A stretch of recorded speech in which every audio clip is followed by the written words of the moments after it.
आज के क्वेश्चन रेलगाड़ी से संबंधित होंगे। जैसे पहला है कि एक एक्सप्रेस ट्रेन 100 किलोमीटर प्रति घंटा की चाल से यात्रा करती है और 75 किलोमीटर के बाद 3 मिनट रुकती है।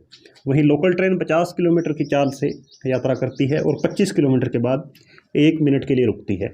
दोनों रेल यदि एक ही समय में यात्रा शुरू करें तो जितने समय में एक्सप्रेस ट्रेन जो गाड़ी है 600 किलोमीटर की दूरी तय करेगी, उतने ही समय में लोकल ट्रेन कितनी दूरी तय करेगी। तो काफ़ी अच्छा इंपॉर्टेंट क्वेश्चन है। इस तरह के क्वेश्चन आजकल काफ़ी पूछे जा रहे हैं, यानी ट्रेंडिंग क्वेश्चन है, तो इसे ध्यान से समझना होगा। सबसे पहले हमें दे रखा है, 2 ट्रेनें दे रखी हैं।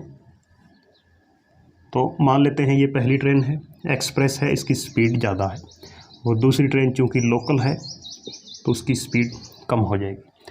तो यहाँ से एक चीज़ कि पहले की स्पीड 100 किलोमीटर प्रति घंटा और दूसरे की है आधी 50 किलोमीटर पर आवर। रुकने का समय दोनों का है प्रत्येक 75 मिनट पर, ये 75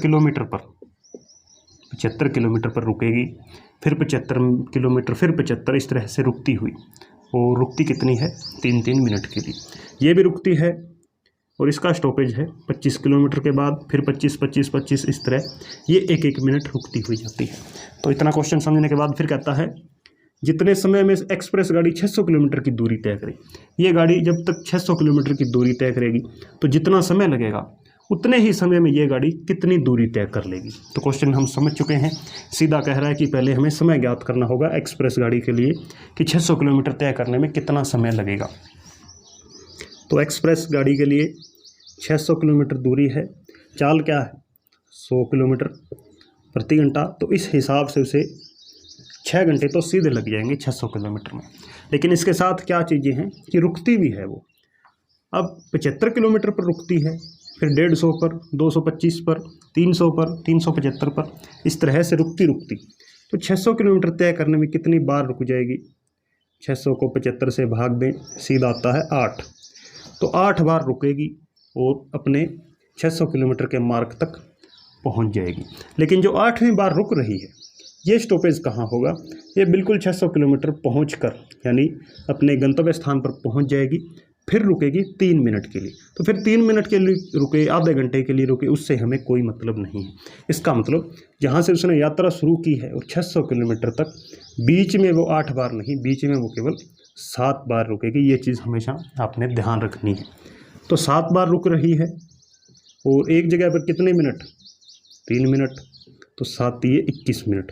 तो कुल समय मिनटों में हम बनाएं तो 6 घंटों के मिनट हो गए 360 और 21, 381 मिनट के अंदर ये 600 किलोमीटर तक पहुंच जाएगी एक्सप्रेस ट्रेन।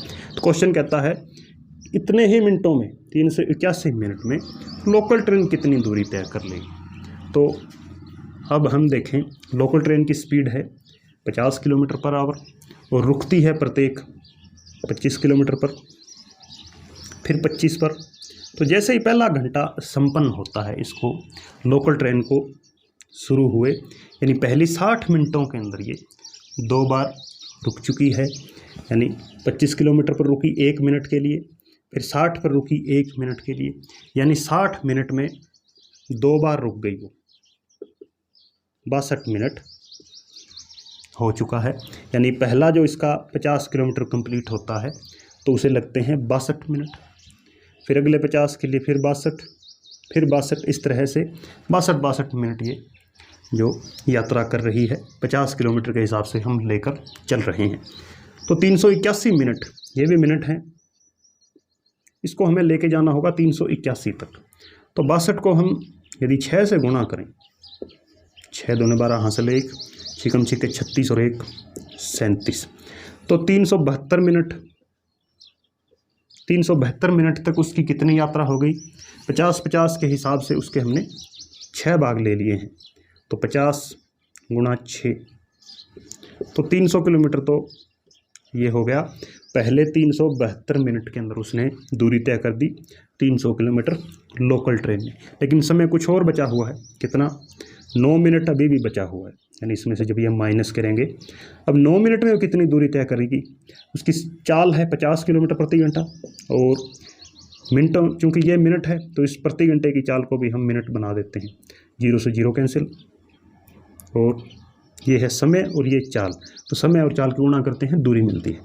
3 पर काटें, 3 2 15/2 यानी 7.5 किलोमीटर ये इस 9 बची हुई 9 मिनट के अंदर तय हो जाएगी।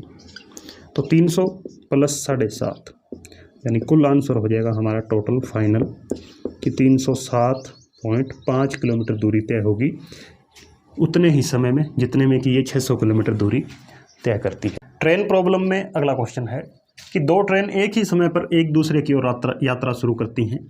एक की चाल 85 और दूसरी की चाल 100 किलोमीटर प्रति घंटा है। जब वे मिलती हैं तो पता चलता है कि एक ने दूसरे की तुलना में 210 किलोमीटर दूरी ज़्यादा तय की है। शुरुआती दूरी बताएं, यानी जब वे चली थी जिन 2 स्थानों से उस समय उनके बीच दूरी क्या थी। तो स्पीड हमें दे रखी है, दोनों की स्पीड का हम रेशो बना लेते हैं। एक की 85 है और एक की है 100 किलोमीटर पर आवर। 5 पर यदि इनको काटें 17 और 20 ये इनकी चाल का अनुपात है क्वेश्चन के अनुसार। अब कहता है कि चूंकि दोनों एक ही समय पर एक दूसरे की ओर यात्रा शुरू की है, समय जब बराबर होता है दोनों के लिए, यानी दोनों की चाल अलग अलग है, दूरियां दोनों ने अलग अलग तय की हैं, लेकिन समय दोनों को एक जितना ही लगा है। तो समय जब कांस्टेंट होता है तब जो डिस्टेंस और स्पीड इन दोनों के अनुपात बराबर होते हैं, यानी तो डिस्टेंस भी इन्होंने इसी अनुपात में तय की है कि 17 वाली गाड़ी ने 17 यूनिट दूरी तय की है और 20 वाली ने 20 यूनिट। अब इनके बीच डिस्टेंस के अंदर कितने यूनिट का अंतर है? 3 का, लेकिन क्वेश्चन में क्या पाया गया है? अंतर है 210 किलोमीटर का। तो यहाँ से 3 यूनिट की वैल्यू 210, 1 यूनिट की वैल्यू हो गई 70 किलोमीटर। 3 से इसको भाग देंगे। हमें बताना है शुरुआती दूरी, यानी दोनों ने जब दूरियां शुरू में जब उन्होंने यात्रा शुरू की थी तो हमें चाहिए डिस्टेंस यहाँ से कितने यूनिट बन रही है टोटल, यानी एक ने 17 तय की है, दूसरे ने 20, तो 17 और 20 37 को 70 से गुणा कर देते हैं क्योंकि 1 यूनिट 70 के इक्वल है। 0 7 7 49 4 7 21 और 4 25 यानी 2590 किलोमीटर ये उनके बीच शुरू में दूरी थी। नेक्स्ट है, एक ट्रेन पहले 20 किलोमीटर की दूरी को 30 किलोमीटर प्रति घंटा की चाल से, दूसरे 30 किलोमीटर यानी अगली जो दूरी होगी 30 किलोमीटर की उसको 45 किलोमीटर की चाल से, और अंतिम 15 किलोमीटर दूरी को x किलोमीटर प्रति घंटा की चाल से तय करती है। पूरी यात्रा की औसत चाल 32.5 किलोमीटर प्रति घंटा हो तो x का मान बताएं, यानी औसत चाल पर आधारित एक अच्छा क्वेश्चन है। तो औसत चाल के लिए हमारे पास फॉर्मूला होता है कि पहले तो हम ऊपर तो लिखेंगे टोटल डिस्टेंस और नीचे लिखते हैं हम टोटल टाइम, इक्वल के अंदर आ जाती है एवरेज स्पीड है। तो टोटल डिस्टेंस कितनी है? यदि हम डिस्टेंस देखें तो पहले 20 किलोमीटर है, फिर 30 है और लास्ट में है 15, तो 20 30 50 और 15 हो गई 65 किलोमीटर दूरी तय की है। अब टाइम कितना लग रहा है? टाइम चूंकि तीनों के लिए अलग अलग होगा तो हमें अलग अलग टाइम लिखना होगा। पहले 20 किलोमीटर के लिए टाइम का फॉर्मूला होता है डिस्टेंस अपॉन स्पीड। तो सबसे पहले डिस्टेंस थी 20 की और तब उसकी चाल थी 30, यानी समय लगा 2/3 घंटा, प्लस उसके बाद उसकी जो दूरी थी दूसरी 30, उसके लिए स्पीड हो गई 45, 15 पर काटें फिर से कितना आएगा 2/3, प्लस अंतिम दूरी थी 15, उसकी चाल हमें नहीं पता लेकिन हमें x दे रखी है तो यहाँ हो जाएगा x। अब यहाँ से निकलेगी एवरेज स्पीड। एवरेज स्पीड क्या दे रखी है हमें? 32.5 किलोमीटर। 32.5 किलोमीटर को हम यदि एक्सपेंड करें या फ्रैक्शन बनाएं तो ये हो जाएगा 65/2, यानी 65 का आधा होता है 32.5। यहाँ से 65 से 65 कैंसिल हो गया, 1 अब यहाँ पर नीचे हम एलसीएम ले लेते हैं तो 3 और 3 का तो 3 ही होगा, लेकिन साथ x है तो 3x। 3 का इसके अंदर भाग देंगे, क्या बचेगा? केवल x, ऊपर गुना हो गई 2x, ये कंडीशन यहाँ है तो ये भी 2x प्लस 3 की इसके अंदर गुना होगी, x की इसके अंदर भाग होगा 3 के ऊपर गुना 45। ध्यान रहे इनके ऊपर 1 है वो इक्वल में है 1/2। अब ये पलट जाएगा ऊपर, यानी 3x, यहाँ 4x + 45 बराबर 1/2।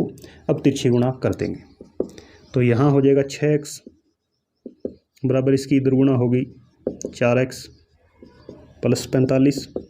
4x इधर आकर माइनस हो जाएगा, क्या बचेगा 2x बराबर 45। तो x बराबर 2 इसके डिवाइड में आएगा तो 22.5। तो x का मान हो जाएगा 22.5 किलोमीटर प्रति घंटा।